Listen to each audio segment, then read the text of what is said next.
Good evening girls.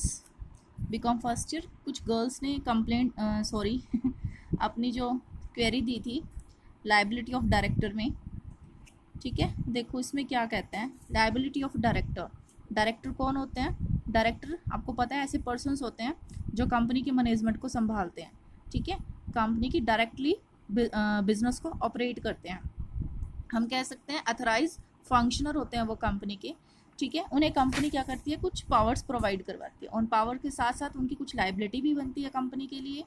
ठीक है, कि वो कौन से वर्क कर सकते हैं, कौन से नहीं कर सकते, किसके लिए वो पर्सनली लाइबल हैं, किसके लिए वो ग्रुप में लाइबल हैं। अब देखो इसकी लाइबिलिटी किस किस के लिए है। फर्स्ट लाइबिलिटी आती है लाइबिलिटी टुवर्ड्स द कंपनी, यानी कंपनी के लिए उसकी कहाँ पे क्या लाइबिलिटी बन रही है। सबसे पहले आती है liability for ultra vires act. Ultra vires का आपको पता है ऐसा एक्ट जो कि अपने अधिकारों से बाहर जाके किया जाए। अगर कोई डायरेक्टर कंपनी के अधिकारों से बाहर जाके काम करता है तो वो क्या है, पर्सनली लाइबल है, इसको कंपनी भी जस्टिफाई नहीं कर सकती। लेकिन अगर डायरेक्टर ऐसा कोई वर्क करता है जो मेमोरेंडम के इन है, मतलब कि कंपनी के बाउंड्री के अंदर है, कंपनी के राइट के अंदर है, लेकिन डायरेक्टर्स के राइट के बाहर है, मीन्स आर्टिकल्स के बाहर है, तो उसके लिए कंपनी पे डिपेंड करता है कि कंपनी उसे जस्टिफाई करे या नहीं करे। अगर जस्टिफाई कर देती है तो ओके, अदरवाइज वो उसके लिए कंपनी के लिए पर्सनली लाइबल होता है। Liability for negligence, negligence means लापरवाही, यानी कोई रूल्स अगर वो फॉलो नहीं कर रहा। ठीक है, अगर कोई रूल फॉलो नहीं करता, मीन्स आर्टिकल्स के अंदर कुछ लिखा हुआ है, आर्टिकल्स को कंसीडर करके नहीं चलता, ठीक है, तो उसको वो उसके लिए लापरवाही होगी, तो इसके लिए भी वो क्या है, पर्सनली लाइबल होता है। ठीक है, लेकिन अगर वो पूरी हार्ड वर्क से काम कर रहा है लेकिन उससे फिर भी कुछ लिटल मिस्टेक्स हो जाती हैं, सब कुछ ध्यान में रख रहा है वो, फिर भी उससे कुछ मिस्टेक हो जाती हैं, तो ये उसकी लापरवाही नहीं कही जाएगी। देन आता है liability for committing A breach of trust, यानी जब वो कंपनी के ट्रस्ट को ब्रीच करता है। आपको पता है डायरेक्टर कौन होते हैं, एज ए ट्रस्टी काम करते हैं वो कंपनी के लिए। ठीक है, कंपनी की पावर्स को यूज़ करते हैं। ठीक है, कंपनी के जो फंड्स हैं उनको ऑपरेट करते हैं। ठीक है, एज ए ट्रस्टी उनकी लाइबिलिटी बनती है कि वो कोई भी पर्सनल इंटरेस्ट ना ले, ठीक है, या कोई फ्रॉडलेंट एक्टिविटी ना करे। ओके, अगर वो ऐसा कर देते हैं तो मीन्स वो कंपनी की ट्रस्ट को ब्रीच करते हैं, तो इसके लिए भी क्या होंगे, वो पर्सनली लाइबल होंगे। लाइबिलिटी फॉर फ्रॉड, यानी जब किसी जानबूझकर कोई ऐसा वर्क किया जाए जो दूसरों को धोखा देने के लिए किया जा रहा है, या फिर कंपनी का बिजनेस है जो वो फ्रॉड ऑब्जेक्ट से वो चला रहे हैं, ठीक है, ऑपरेट कर रहे हैं, फ्रॉडलैंड पर्पज से ऑपरेट कर रहे हैं। ठीक है, और इससे किसी थर्ड पार्टी को क्या हो जाता है, नुकसान हो जाता है, तो इसके लिए भी वो पर्सनली ही लाइबल होते हैं। देन आता है लाइबिलिटी टुवर्ड्स आउटसाइडर, यहाँ पे उसकी लाइबिलिटी थर्ड पार्टी के लिए क्या बनेगी, यानी अगर थर्ड पार्टी को यहाँ पे कोई लॉस होता है डायरेक्टर की वजह से, तो उनको कंपनसेट भी करना पड़ सकता है डायरेक्टर को। फर्स्ट आता है direct liability for ultra vires act. वही बात है कि अगर वो अपने अधिकारों से बाहर जाके काम करता है, थर्ड पार्टी के साथ कोई कॉन्ट्रैक्ट करता है जो उसके राइट्स के अंदर ही नहीं था, तो उसके लिए क्या होगा, पर्सनली लाइबल होगा। और अगर थर्ड पार्टी को इससे कोई लॉस हो रहा है तो उसको कंपनसेट भी करना पड़ सकेगा। जैसे थर्ड सेकंड पॉइंट आता है liability as a agent, as a agent वो काम कर रहा है।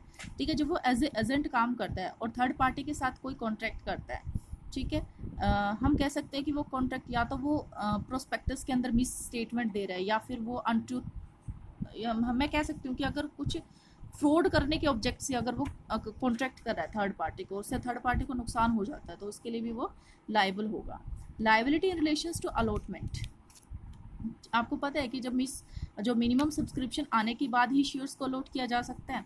अगर मिनिमम सब्सक्रिप्शन नहीं आता और कंपनी शेयर्स को अलॉट करते हैं, तो इसके लिए भी डायरेक्टर लाइबल होंगे और उस अलॉटमेंट को रद्द भी किया जा सकता है। Liability for not getting approval from stock exchange, अगर प्रोस्पेक्टस के अंदर ये बात मेंशन है कि स्टॉक एक्सचेंज से एप्लीकेशन देना जरूरी है स्टॉक एक्सचेंज के अंदर शेयर्स को ट्रेड करने के लिए, अगर ऐसी एप्लीकेशन पर्टिकुलर टाइम के अंदर नहीं जाती या कैंसिल हो जाती है, तो इसके लिए भी कौन लाइबल होगा, डायरेक्टर लाइबल होते हैं। Liability in respect of allotment without minimum subscription, कि अगर मिनिमम सब्सक्रिप्शन आए बिना ही शेयर्स को अलॉट कर दिया जाए तो ये अलॉटमेंट रद्द हो जाती है। देन आता है criminal liability of the director. अब ये लाइबिलिटी ऐसी लाइबिलिटी होती है कि डायरेक्टर्स को सजा भी हो सकती है या उसे फाइन भी देना पड़ सकता है। अब देखो सबसे पहले तो वही है कि अगर वो फ्रॉडलेंट स्टेटमेंट देता है या मिस स्टेटमेंट देता है तो सेक्शन 447 कहता है कि उन्हें फाइन भरना पड़ सकता है। देन आता है यही है कि अगर वो कंपनी की तरफ से कोई प्रेडिकेशंस करता है जो कि गलत है, या कोई प्रॉमिस करता है जो कि गलत है, ठीक है, या फिर कह सकते हैं कि किसी दूसरे बंदे को मिसलीड कर रहा है, जानबूझकर धोखा दे रहा है, तो ये भी अंडर सेक्शन 447 कहता है कि वो लाइबिलिटी बनती है डायरेक्टर की पर्सनली। देन आता है कि अगर जो डिपॉजिट मनी यानी जो एप्लीकेशन मनी जो मिली है कंपनी को, शेयर्स इशू कर रही है कंपनी, उसके लिए आपको पता है कि एप्लीकेशन मनी आना जरूरी होता है, मिनिमम सब्सक्रिप्शन आना जरूरी होता है। उस एप्लीकेशन मनी को एक शेड्यूल बैंक के अंदर जमा करवाया जाता है। जब director with in particular time के अंदर ये मनी डिपॉजिट नहीं करवाता तो उसके लिए क्या उसे 1 ईयर तक का पनिश किया जा सकता है 1 ईयर के लिए, और फाइन जो कि 50,000 से कम नहीं होगा, और 3 लाख तक इस फाइन को बढ़ाया जा सकता है। कंपनी जब अपना डिविडेंड डिक्लेयर करती है, शेयर होल्डर का डिविडेंड डिक्लेयर करती है, तो उसके 30 डेज के अंदर उस डिविडेंड को डिस्ट्रीब्यूट करना जरूरी है। अगर डायरेक्टर ऐसा नहीं करते या इसमें देरी करते या जानबूझकर देरी करते हैं तो इसके लिए क्या होगा, उन्हें इम्प्रिजनमेंट हो सकती है, सिंपल इम्प्रिजनमेंट जो कि 2 ईयर तक की, ठीक है, और उनको 1000 रुपये तक का पर डे के हिसाब से फाइन भी देना पड़ सकता है। आगे है देखो, ये कहता है कि आपको पता है जब कंपनी की मीटिंग होती है, जब कंपनी की मीटिंग होती है तो उसके अंदर जो डायरेक्टर्स को कंपनी की जो फाइनेंशियल स्टेटमेंट है यानी बैलेंस शीट या पीएल है वो प्रेजेंट करनी जरूरी है। अगर वो ऐसा नहीं करते तो उन्हें फाइन देना पड़ सकता है जो कि 50,000 से कम नहीं होगा और जिसको 5 लाख तक का बढ़ाया जा सकता है। इतना ही नहीं बल्कि उनको साथ में डायरेक्टर्स की रिपोर्ट्स भी देनी जरूरी होती है। उस डायरेक्टर की रिपोर्ट देने में अगर वो देरी करते हैं या फिर उसे नहीं देते तो उसके लिए भी उन्हें फाइन देना पड़ सकता है। देन आता है कि डायरेक्टर्स के लिए लिमिट है कि वो 20 कंपनी से ज़्यादा कंपनी का डायरेक्टर नहीं होना चाहिए। अगर वो 20 कंपनी से ज़्यादा का डायरेक्टर है, ठीक है, तो वो कहता है कि उसे 5,000 रुपये तक का फाइन देना पड़ सकता है और इसे 25,000 तक बढ़ाया जाएगा अगर ये जो फॉल्ट है वो जारी रहा तो। देन कहता है कि जो arrangement every director of a company which is concern और इंटरेस्टेड इन एनी कॉन्ट्रैक्ट, ये कहता है कि अगर ऐसा कोई कॉन्ट्रैक्ट कर रहा है जिसके अंदर डायरेक्टर का पर्सनली क्या है इंटरेस्ट है उसके अंदर, ठीक है, उसका कोई पर्सनल क्या है बेनिफिट है, अगर वो उसको डिस्क्लोज नहीं करता, ठीक है, नहीं कंपनी के सामने लेके आता, ठीक है, बोर्ड ऑफ डायरेक्टर्स की जो मीटिंग है उसके अंदर उसे डिस्क्लोज करना जरूरी होता है। अगर वो नहीं करता तो इसके लिए उसे क्या किया जा सकता है, 50,000 तक का फाइन भरना पड़ सकता है या फिर 1 ईयर तक की उसे सजा हो सकती है।